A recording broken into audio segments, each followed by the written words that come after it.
मैं colonel Sophia Qureshi और मेरे साथ विंग कमांडर व्योमिका सिंह आज आपको 6 से 7 मई 2025 की रात 1:05 से 1:30 बजे के बीच भारतीय सशस्त्र बलों द्वारा अंजाम दिए गए ऑपरेशन सिंदूर के बारे में जानकारी देंगे। ऑपरेशन सिंदूर 22 अप्रैल को पहलगाम में हुए विभत्स आतंकवादी हमले के शिकार मासूम नागरिकों व उनके परिवारों को न्याय देने के लिए लॉन्च किया गया था। इस कार्रवाई में 9 टेररिस्ट कैंप्स को टारगेट किया गया और पूरी तरह से इसे बर्बाद किया गया। पाकिस्तान में पिछले 3 दशकों से टेरर इंफ्रास्ट्रक्चर का निर्माण हो रहा है। इसमें recruitment, indoctrination centres, training areas व लॉन्च पैड शामिल थे, जो पाकिस्तान और पाक अधिकृत जम्मू कश्मीर POJK दोनों में फैले हैं। Operation Sindoor was launched by Indian Armed Forces to deliver justice to the victims of Pahalgam terror attack and their families. 9 terrorist camps were targeted and successfully destroyed. Over the last 3 decades, Pakistan has systematically built terror infrastructure. It is a complex web of recruitment and indoctrination centers, training areas for initial and refresher courses, and launch pads for handlers. These camps are located both in Pakistan as well as Pakistan-occupied Jammu and Kashmir areas. Some of the well-known training camps are located, as you can see on the screen. They are distributed from Savai Nala in the north, counting to approximately 21, ending at Bhagalpur to the south. इन लक्ष्यों का चयन विश्वसनीय intelligence सूचनाओं के आधार पर हुआ ताकि आतंक गतिविधियों की रीढ़ तोड़ी जा सके, और यह खास ध्यान दिया गया कि निर्दोष नागरिकों और सिविलियन इंस्टॉलेशन को नुकसान न पहुंचे। The selection of these targets for Operation Sindoor was based on credible intelligence inputs and role of these facilities in perpetrating the terror activities. The locations were so selected to avoid damage to civilian infrastructures and loss of any civilian lives. This was done with due diligence, and the camps selected for targeting and their engagement will now be shown to you one by one.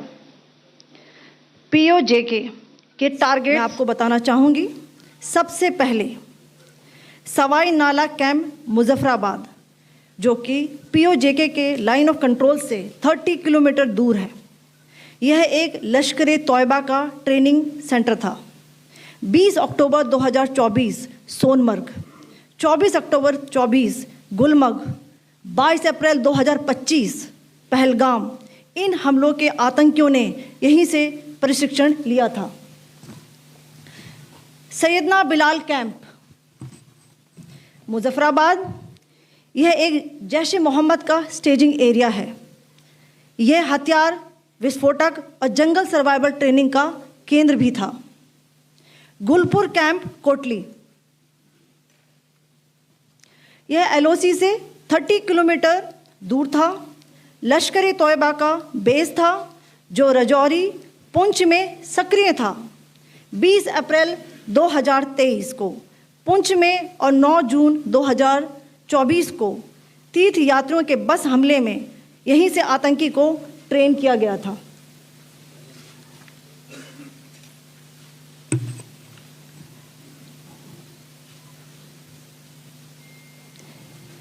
Barnala camp बिम्बर, ये LOC से 9 kilometre दूर है। यहाँ पर हथियार, handling, IED व जंगल survival का प्रशिक्षण केंद्र था। अब्बास कैंप कोटली,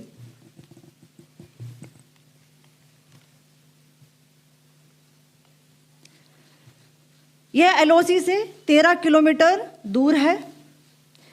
लश्कर ए तोयबा का फिदाइन यहाँ तैयार होता था। इसकी कैपेसिटी 15 टेररिस्ट को ट्रेन करने की थी।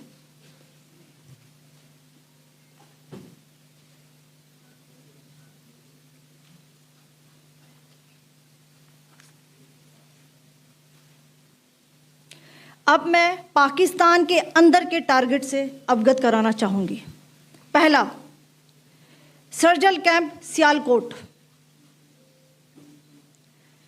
यह अंतर्राष्ट्रीय सीमा से 6 किलोमीटर की दूरी पर है, सांबा कठुआ के सामने।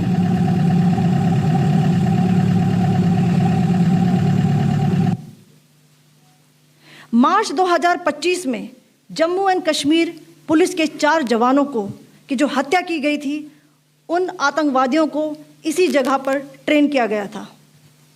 दूसरा, महमूना जाया कैंप सियालकोट।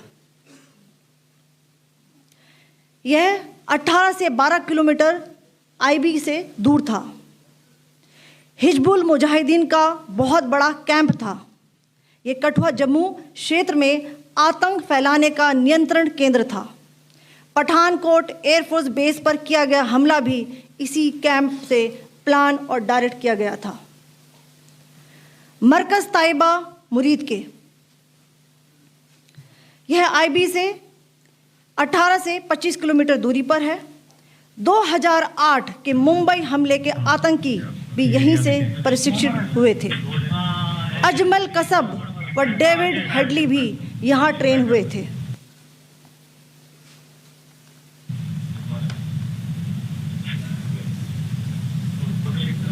आगे दूसरा आया।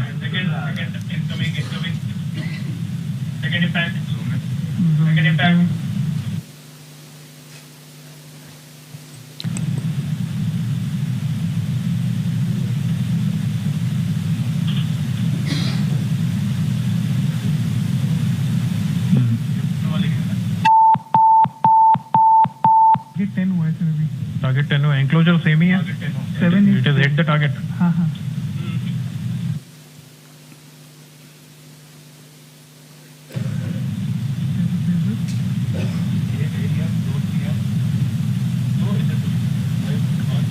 आ गया sir, impact.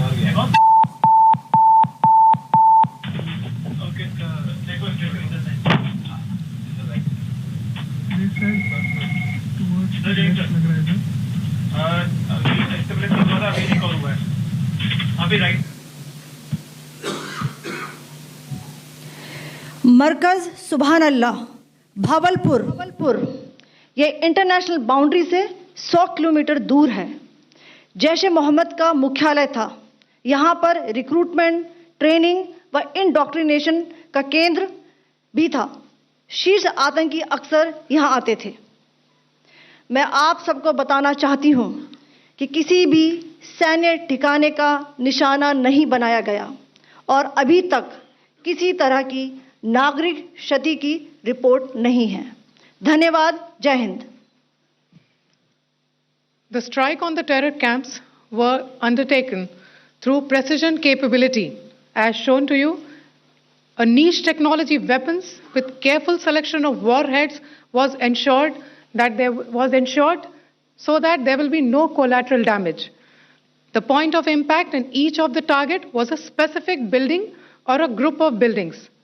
All the targets were neutralized with clinical efficiency, and the results reiterate the professionalism of the Indian Armed Forces in the planning and execution of their operations. No military establishments were targeted. India has demonstrated considerable restraint in its response.